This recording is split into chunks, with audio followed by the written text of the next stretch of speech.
Since the start of the Syrian uprising in March 2011, Russia has vetoed more than 15 UN Security Council resolutions concerning the conflict in Syria.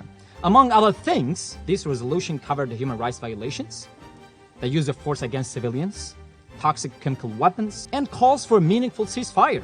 Russia did that to provide political cover for the Syrian regime and to protect Moscow's strategic interest and arms deals with the Syrian state. So my question is, what is wrong with you? Don't you have any sort of humanity? Did you shut it all entirely?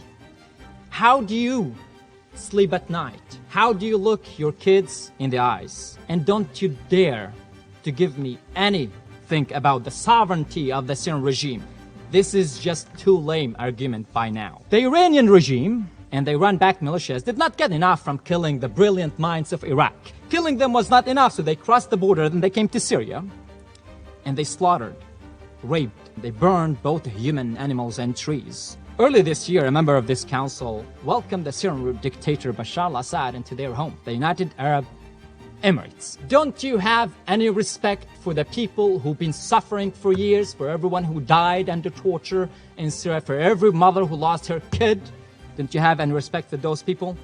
Normalizing Assad is a crime. We will make sure, I will make sure, they will find out and understand how completely devoid of morals the leadership of Emirates is. And when the people know, where will you hide? Behind Burj Khalifa? It won't be as tall, it won't be as big as your shame. So shame on you, and shame on Jordan, the country that does not allow the pregnant women of the Rukban camp to go to a safe hospital in Jordan to give birth to a life. Turkey and Lebanon has been very generous in welcoming so many refugees.